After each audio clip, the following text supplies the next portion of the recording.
Jemi kthyer në studio dhe është momenti që të kemi një lidhje direkte dhe të zhvendosemi në qytetin e Përmetit. Dua të përshëndes pa humbur kohë zotin Ibrahim Pinguri, përshëndetje dhe mirëmëngjesi profesor. Mirëmëngjesi dhe mirë se u gjej. Është kënaqësi që keni pranuar ftesën tonë për që në këtë lidhje direkte. Në fakt, arsyeja sepse ne do të bisedojmë sot është pikërisht tradita që ju keni krijuar tashmë, që mblidheni çdo vit në të njëjtin vend për të rikujtuar shoqërinë tuaj. Është e vërtetë që ju tashmë profesor keni krijuar një traditë që vit pas viti bëheni bashkë aty? Ne jemi një grup që quhemi Fizika 65, që kemi filluar fakultetin në vitin 1965 dhe grumbullohemi her pas here me njëri tjetrin dhe vazhdojmë këtë traditë vazhdimisht. Ne si mjet u takojmë kanë ardhur shok nga Amerika, kanë ardhur nga Greqia, e të tjerë me radhë, bashkohemi të gjithë. Jemi nga të gjitha krahinat, nga të gjitha zonat dhe kemi një shoqëri shumë të mirë, vllazërore, që të them motrat, shoqet tona të tjerë, motrat janë gati shokëve të tjerë me radhë dhe kemi një harmoni shumë bukur. Blidheni çdo vit në Përmet? Tani për tani jemi në Përmet. Ne jemi mbledh në Korçë, jemi mbledh në Dajt, jemi mbledh në Elbasan, jemi mbledh në Boskopoj, kemi shkuar në Maqedoni. Pra kemi kalu vazhdimisht në zona nga më të mëdha, të Kalaja, Petrelës e tjerë. Festojmë me gëzime të shokëve kur kemi ditëlindjen të gjitha lidhemi dhe organizojmë darka të tilla, në harmoni me njëri tjetrin dhe me respekt. Në të gjithat janë shokë tonë. Ja, kjo është nga mramshme, që kemi qenë mram duke qenë nga të gjitha krahinat. Shokë nga më të ndryshëm janë të gjithë shokë, mi moshën 73 vjeçar, 73, 74, 75 vjeçar jemi. Dhe japim një mesazh për të gjithë brezin që të një harmoni shoqërore pa pas probleme krahinore, fetare të tjerë me radhë. Jemi të gjithë shqiptarë dhe të gjithë bashkuar për të krijuar një shoqëri të shtosë shqiptare, sidomos në këtë kohë në cilën jemi ne. Është shumë e bukur në fakt profesor, kjo që ju keni krijuar që mblidheni së bashku vit pas viti dhe zgjidhni një qytet apo një destinacion dhe qëndroni aty dhe rikujtoni me pak fjalë dhe diskutoni gjëra që keni kaluar dhe keni lënë pas një viti. Ja dini gjithmonë që keni të gjithë bashkë në atë datë që caktoni? Ne kemi një shoqëri shumë sinqert, nuk ranojmë njëri tjetrin dhe secili mundohet të plotëson njëri tjetrin. Për shembull, ne mund të marrim këtu, kemi pronarin e firmës Teuta që është Arben Babameto, i cili na sponsorizon vazhdimisht me autobusin kudo që shkojmë. Kemi vinë shokë që vinë pra muzikanta shumë të shquar që kanë punuar në vendin tonë dhe vazhdojnë. Çiftin Daver dhe Lolieta Çanu janë shokë tonë, tani punojnë në Amerikë. Kemi Kujtim Llurin i cili ka profesor edhe ai ka ardhur nga Amerika. Kemi shokë tonë të tjerë ka ardhur nga Italia, Mithat Sanxhaku ka punuar në sinoptikën drejtor disa viteve në sinoptikën e Shqipërisë. Kemi pas shokë tonin, kemi pas Betim Muçon, një sismolog më me famë doktore që kemi pas dhe shkrimtar, të cilin jo ai kemi ashtu. Profesoresh Aferdita Veçkën e cila ka vdek dhe ne rikujtojmë vazhdimisht. Kemi profesor Vasolçanin, cili është dekan i Universitetit Kanades që kemi këtu në studion tonë. Dhe kemi shokë të tjerë që nuk kanë mujtë më ardhë dhe na kanë përshëndet në mëramje si që kemi atë si nga Kozana Greqisë me kitar duke na përshëndet ne të gjithë dhe se kishte arsyena shtetësore se mosha e tillë ka dhe arsyena shtetësore.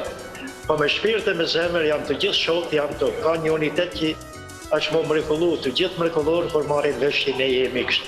Dhe me thënë të drejtën, ne rinohemi kur bashkohemi bashkë. Jeni vërtet një shembull shumë i mirë për ne brezat e rinj që të grumbullohemi dhe ta ruajmë shoqërinë ashtu siç edhe ju po bëni. Unë doja të pyesja në fakt për pandemi, ka ndikuar pandemia në grumbullimet tuaja apo sërish e keni dalë të bëheni bashkë?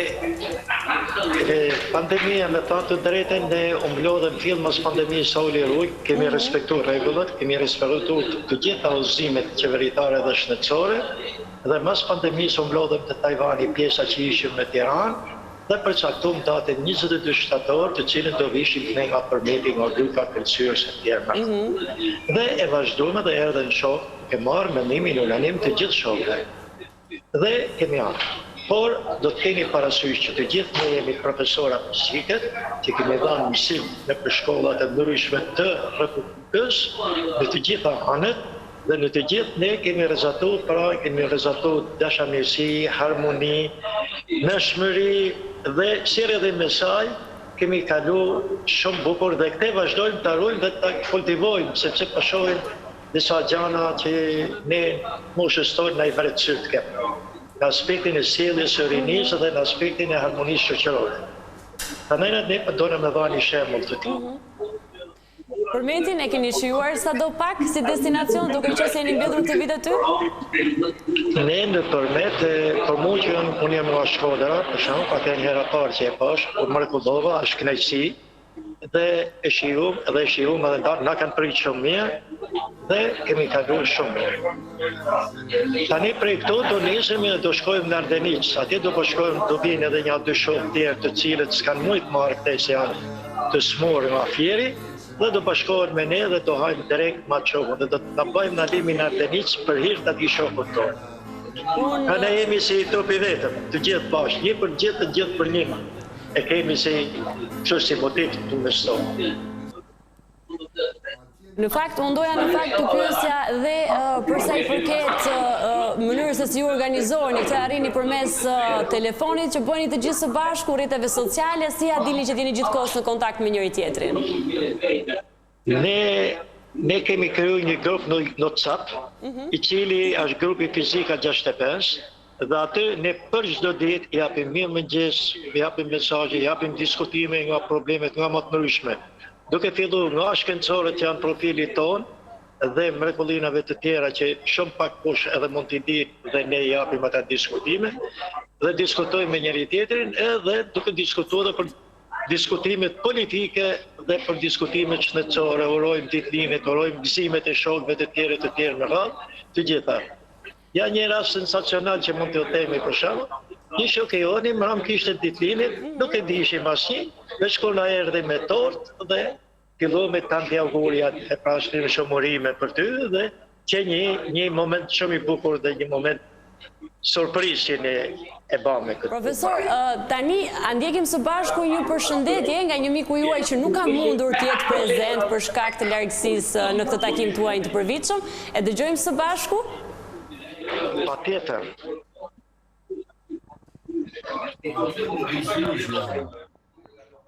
Po përshëndes me pak këngë. Besoj do ta njohësh.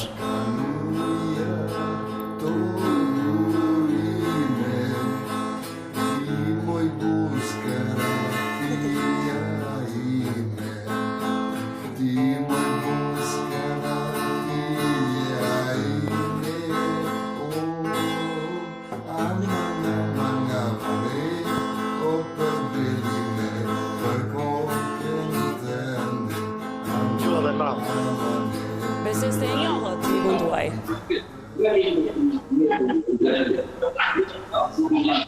Është Koço Suljoti, i cili ka vendosur t'ju përshëndes në këtë mënyrë, edhe pse nuk ka mundur të jetë prezent. Nga ka përshëndet edhe është shumë simpatik, ajo është nga Dardha Korçës, ka qenë vazhdimisht në të gjitha takimet, mëram nuk mujti për sy shëndetësore dhe nga ka përshëndet me kitarë, se ishte dhe thanë një në këngëtar që ne në organizohet me të rritimin e këngëve të ndryshme që bashkë. Mirë, profesor, një mesazh do doja unë për ta mbyllur këtë komunikim tonin për brezat e rinj dhe për shembullin e çmuar që ju po jepni në këtë traditë që ju keni krijuar. Ne japim këtë mesazhe.